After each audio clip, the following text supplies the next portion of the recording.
السلام علیکم ورحمۃ اللہ وبرکاتہ۔ وعلیکم السلام ورحمۃ اللہ۔ محترم ناظرین، جیسا کہ آپ کو معلوم ہے کہ ہماری رمضان المبارک کی جو ٹرانسمیشن ہے یہ پورا رمضان چلتی ہے، یکم رمضان سے لے کر آخری رمضان تک، سوائے جمعۃ المبارک کے۔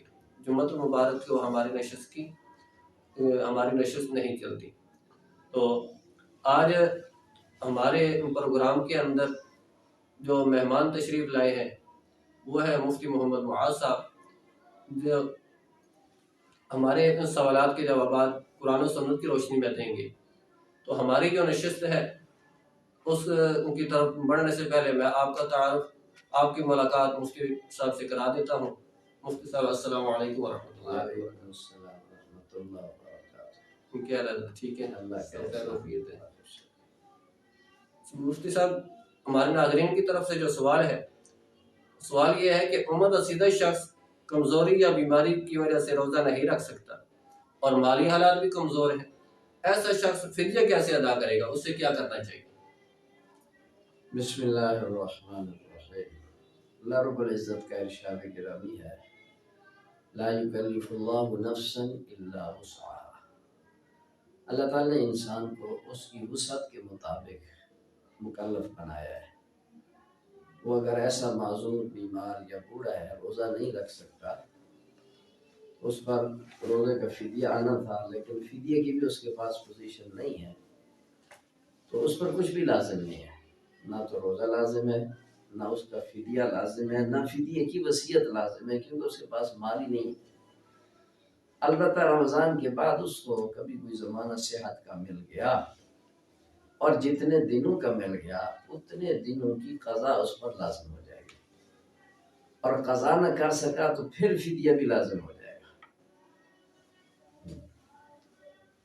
مفتی صاحب، اگلا جو ہمارے ناظرین کی طرف سے سوال ہے وہ یہ ہے کہ ایک غریب، بیوہ یا یتیم بچے ہیں، وہ صاحب نصاب نہیں ہے، ان پر زکوٰۃ لگ سکتی ہے، لیکن لوگ اتنا تعاون کرتے ہیں کہ وہ خود صاحب نصاب بن جاتے ہیں۔ اب شرعی لحاظ سے دیکھا جائے تو وہ صاحب نصاب ہو گیا تو ان کو زکوٰۃ ادا نہیں کی جا سکتی، لیکن ان کے پاس بظاہر کوئی ایسی مال و دولت نہیں ہے، بظاہر وہ غریب ہی ہے، جیسا کہ ہمارے معاشرے میں یہ مشہور ہے کہ بیوہ ہے اس کو زکوٰۃ ادا کر دیتے ہیں۔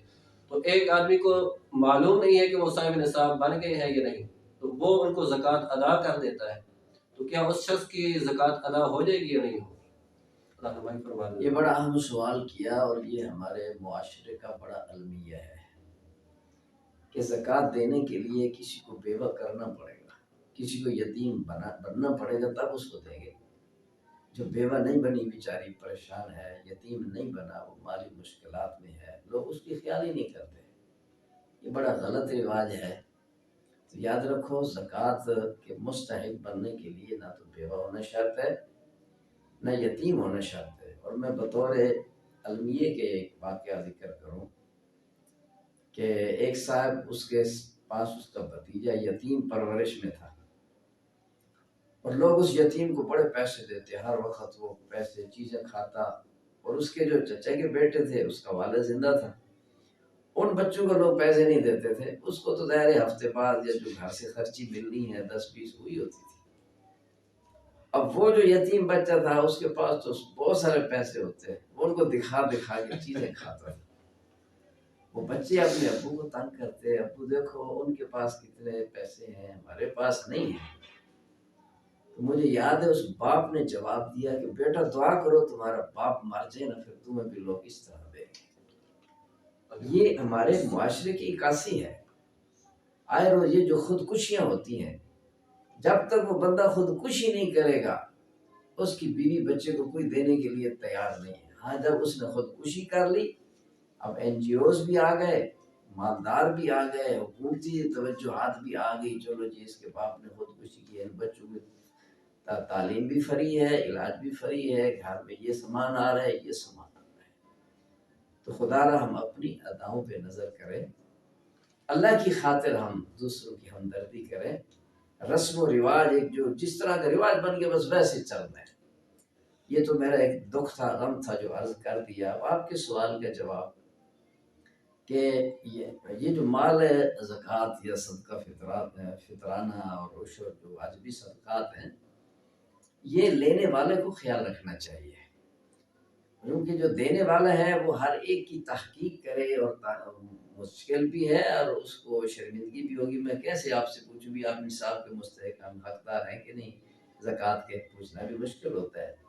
لینے والے کو خود چاہیے کہ وہ اللہ کا خوف دل میں رکھے، اگر وہ مستحق نہیں ہے تو قطعاً وصول نہ کرے۔ دیکھو یہ زکوٰۃ کے پیسہ فطرانہ اور عشر اوساخ الناس اس کو کہا گیا کہ یہ لوگوں کے مال کی میل کچیل ہے، اس لیے اس کو زکوٰۃ کا کہتے ہیں پاکیزگی۔ کپڑے کو دھو کر جب پاک کرتے ہو تو اس میں سے کیا نکلتا ہے؟ وہ میل کچیل نکلتا ہے۔ تو یہ زکوٰۃ اور یہ جو اموال ہیں واجبی، یہ لوگوں کے مال کو پاک کر کے بطور میل کچیل کے ہیں۔ اب یہ ان لوگوں کا حق ہے جو بیچارے انتہائی قسم پرسی کی حالت میں ہیں، صبح کی ہے تو شام کی نہیں، جس کو آج کل اصطلاح میں کہتے ہیں خط غربت سے نیچے زندگی گزارنے والے۔ اور یہ بھی سمجھیں کہ ایک غریب وہ ہے جو ہمارے معاشرے میں غریب ہے، اور ایک غریب وہ ہے جس کو شریعت نے غریب قرار دیا۔ شریعت اس کو غریب کہتی ہے جس کے پاس نصاب نہیں ہے، چاہے بظاہر وہ سفید پوش ہے، ممکن اس کے پاس گاڑی بھی ہو اور وہ برسر روزگار بھی ہو، اس کی تنخواہ بھی مہینے میں 15-20 ہزار آتی ہے، لیکن 5-7 بچے ہیں، مکان کا کرایہ اس کا خرچہ ہی پورا نہیں ہے، یا 50 ہزار بھی تنخواہ ہو سکتی ہے، اگر وہ سارا اس کا مہینے میں لگ جاتا ہے، کوئی اضافی چیز اس کے پاس نہیں ہے، نصاب نہیں ہے، حالانکہ دیکھو سفید پوش، گاڑی، عزت والی زندگی گزار رہا ہے، شریعت کی نظر میں یہ غریب ہے، یہ اس کو زکوٰۃ دی جا سکتی ہے۔ اور ایک ہے اس کا مکان نہیں، اجڑا پجڑا، یتیم ہے یا بیوہ ہے اور ذریعہ آمدن نہیں ہے، مگر اس کے پاس نصاب موجود ہے، مثلا سونا اس کے پاس چند تولے موجود ہے، اس کے ملک میں کوئی اضافی پلاٹ موجود ہے جو اس کی ضرورت سے زائد ہے، یا کوئی ایسا جس طرح یہ نصاب۔ ہمارے معاشرے میں مشہور ہے کہ ایک بیوہ عورت ہے، اس نے جہیز کا اتنا سامان پڑا ہوا ہے کہ وہ صاحب نصاب بن گئی ہے، وہ اس نے اپنے ذہن میں رکھا ہوا ہے کہ بچی بڑی ہوگی تو اس کے جہیز کے استعمال نہ ہوگی، تو اس پر تو زکوٰۃ لازم یہ نہیں بھی ہو۔ اب جو سامان اس نے رکھا ہوا ہے، سونا رکھا ہوا ہے، بچوں کے لیے رکھا ہوا ہے، اس وقت مالک تو تم ہو، ہر بندے کا اپنا ملک ہے۔ اسی طرح بچیوں کے لیے سامان جمع کر رہی ہے اور زکوٰۃ لے کے جمع کر رہی ہے، جب مالک تم ہو تو اس میں بھی نصاب دیکھا ہے، اگر وہ نصاب کی مالیت کے برابر پہنچ گیا تو مزید زکوٰۃ کی رقم لینا اس کے لیے حرام ہے، اور اگر لیں گی وہ یتیم، وہ بیوہ ہے، وہ ایسے غریب جو مستحق نہیں ہیں، معاشرے میں غریب شمار ہوتے ہیں، وہ اگر لیتے ہیں تو فرمایا ان الذین یأکلون اموال الیتامی ظلما انما یأکلون فی بطونہم نارا، جو یتیموں کا اور مستحقین کا مال ظلمن کھاتے ہیں وہ اپنے پیٹ میں گویا آگ بھر رہے ہیں، تو یہ اموال قیامت آنکھیں بند ہوتی آگ کی شکل اختیار کر لیں گے۔ اس لیے کہ دنیا کی زندگی جیسے کیسے گزر جائے گی، دینے والوں کو بھی خیال رکھنا چاہیے کہ وہ نصاب دیکھیں، حالات نہ دیکھیں، لینے والے کو بھی خیال رکھنا چاہیے، اگر خود علم نہیں ہے تو علم حاصل کریں، علماء سے رابطہ رکھیں کہ میرے یہ حالات ہیں، کیا میں زکوٰۃ لے سکتی ہوں، لے سکتا ہوں کہ نہیں۔ ہاں مفتیان کرام آپ کو اگر بتلا دیں کہ تمہارے حالات اس طرح کے تم لے سکتے ہو تو پھر لے لو، اور اتنی لینی کہ نصاب کی مالک خود نہ بنے، اس سے کم لے سکتے ہیں، اور دینے والا بھی اتنا دے کہ اگلا بندہ نصاب کا مالک نہ بنے، اس سے کم دے۔ اللہ پاک دین کی صحیح سمجھ عطا فرمائے۔ تو ایسے شخص نے زکوٰۃ ادا ہو جائے گی یا نہیں ہوگی، جس نے صاحب نصاب کو زکوٰۃ دے دیا، حالانکہ اس کو تو پتہ نہیں تھا۔ غنی کو اگر زکوٰۃ دی ہے، بھولے میں دی ہے، اس نے اپنے طور پر گویا کہ تحقیق کچھ نہ کچھ کرے، ایسی آنکھیں بند کر کے تو نہ دے، اپنے طور پہ کی لیکن اس کو نہیں پتہ چلا، اس کی زکوٰۃ ادا ہو گئی۔ جزاک اللہ مفتی صاحب۔ اچھا مفتی صاحب، اگلا جو ہمارا سوال ہے ناظرین کی طرف سے وہ یہ ہے کہ کپڑوں پر بلی کے جو بال لگ جائیں تو ایسی صورت میں نماز کا کیا حکم ہوگا؟ وہ بال جسم کے ساتھ لگے ہوئے ہیں تو نماز آدمی پڑھ سکتا ہے یا نہیں پڑھ سکتا ایسے لباس میں؟ بلی چونکہ ویسے تو نجس جانور ہے، شریعت نے اس کو طوافین میں سے شمار کیا ہے، جس طرح درندوں کا جوٹا تو ناپاک ہوتا ہے، مگر بلی کے بارے میں فرمایا کہ یہ پاک ہے، وہ بھی تھوڑے بہت بال اگر ہوں تو طوافین کی وجہ سے اس میں گنجائش دی جائے گی۔ اس مفتی صاحب ایک اور جو ہمارے معاشرے میں بات مشہور ہے کہ یہ بلی رو رہی ہے تو اس سے جہاں پر روتی ہے تو وہاں پر کیا ہے مصیبتوں کو دیکھ کر وہ روتی ہے، تو اس قسم کی جو توہمات ہیں، کیا یہ شریعت کی نظر میں یہ بات درست ہے یا نہیں؟ ہاں، ایک بات بلی کے پہلے سوال کے بارے میں کہ اس کے جو بال ہیں نا خشک ہیں، وہ نجس بھی نہیں ہے کیونکہ اس میں جان ہی نہیں ہے، اس لیے اس سے کوئی حرج نہیں۔ باقی یہ جو بلی کا رونا اور یہ توہمات، اس کا کوئی حقیقت نہیں ہے۔ بلی کا رونا اس کی بیماری کی وجہ سے بھی ہو سکتا ہے، وہ بھی تو بیمار ہوتی ہے، اس کو بھی پیٹ میں درد ہوتا ہے، اس کو بخار بھی آتا ہے، سر میں درد بھی ہوتا ہے، اور اس کو نزلہ بخار، یہ ساری بیماریاں اس کو بھی ہوتی ہیں جو انسان کو ہوتی ہیں۔ تو ممکن ہے وہ کسی تکلیف کی وجہ سے آوازیں نکال رہی ہو، تو اس کا کوئی تقدیر یا بلاؤں سے کوئی تعلق جوڑنا اس کا کوئی ثبوت نہیں ہے۔ اور بلائیں تو آتی ہیں گناہوں سے، ادھر سوچتے کیوں نہیں ہے؟ کوا بول پڑا تو مصیبت آئے گی، بلی بولے تو مصیبت، بولے بولے مصیبت تم پہ کیوں آئے گی؟ مصیبت تو بھئی آتی ہے گناہوں سے، یہ مصیبت کو کھینچنے والے ہیں، اس سے ڈرنا چاہیے۔ جزاک اللہ مفتی صاحب۔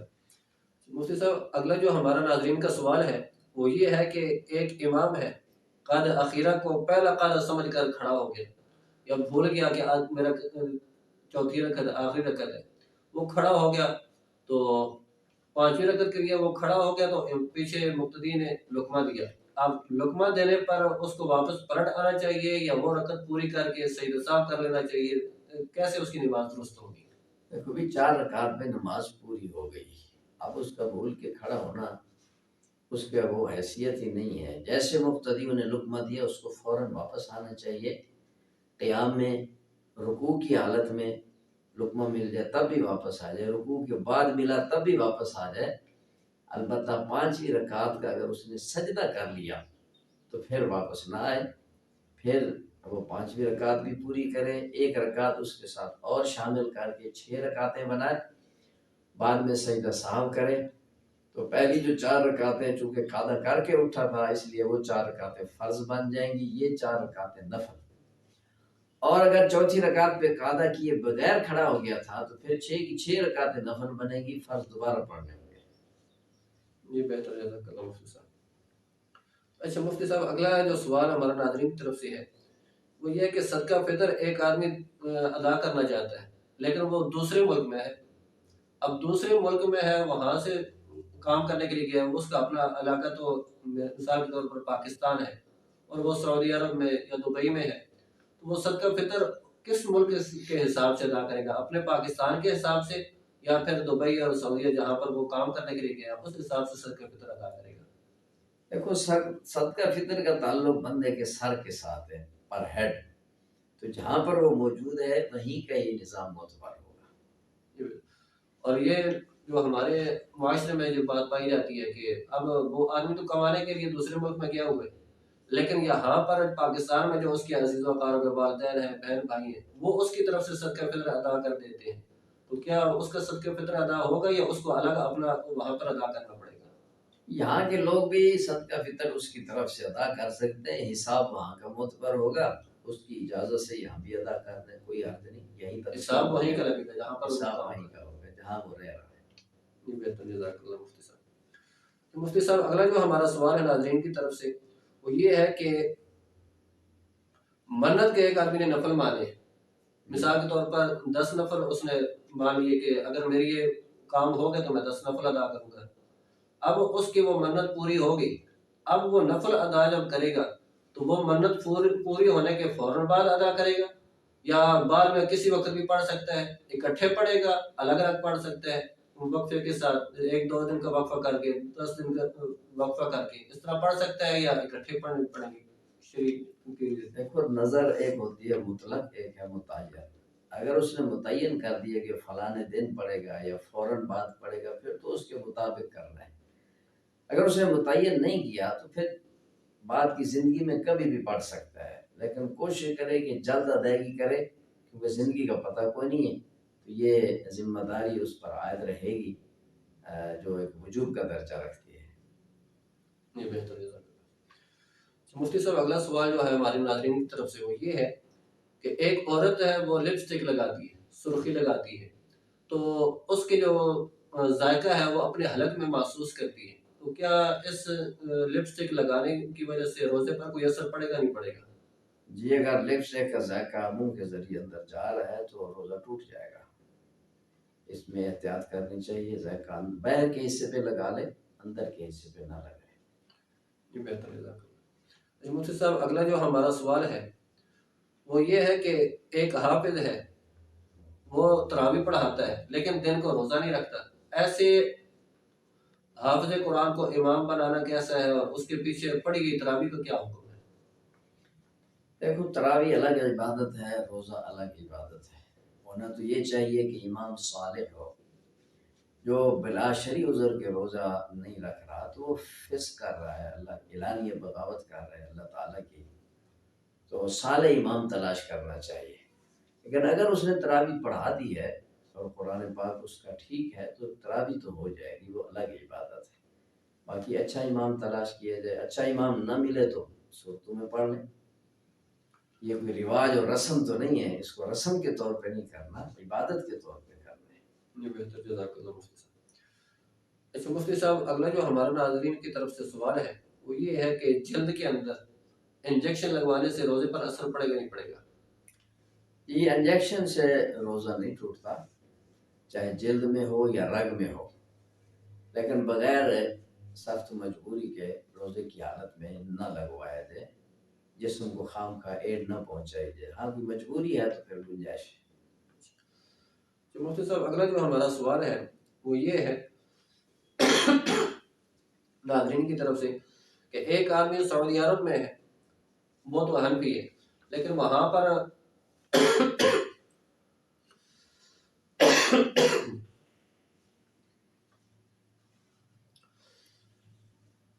مفتی صاحب اگلا سوال جو ہے ہمارا ناظرین کی طرف سے وہ یہ ہے کہ سعودی عرب میں حنفی مقتدی ہے اور وہاں پر وہ وطر کیسے ادا کرے؟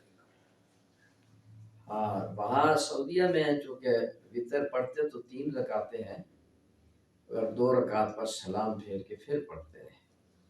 احناف کے یہاں 3 رکعتیں ایک سلام کے ساتھ ہیں، اس لیے وہاں پر کوئی حنفی ہے تو ان کے ساتھ بھی شامل ہو جائے، 2 رکعتیں اس کی نفل بن جائیں گی، باقی وہ دعا ہو جائے گی، لیکن وطر اس کو اپنی ترتیب پر دوبارہ پڑھنے ہوں گے ایک سلام کے ساتھ 3 رکعتیں۔ جیسا کہ ناظرین آپ نے سنا، مفتی صاحب نے آپ کے تمام سوالوں کے جوابات قرآن و سنت کی روشنی میں دیے ہیں اور ہم نے آپ کے سامنے پیش کیے ہیں، تو اب ہم چلتے ہیں اپنے اختتام کی طرف۔ تو آج کی جو ہماری نشست ہے وہ مکمل ہوئی۔ اب میں آپ کا بھی شکریہ ادا کرتا ہوں اور مفتی صاحب کا بھی شکریہ ادا کرتا ہوں کہ انہوں نے اپنے قیمتی وقت نکال کر ہمارے پاس تشریف لائے، ہمارے پروگرام میں شرکت کی اور آپ کے سوالوں کے جوابات عطا کیے۔ تو اب میں اجازت چاہتا ہوں۔ السلام علیکم ورحمۃ اللہ وعلیکم وبرکاتہ۔ السلام۔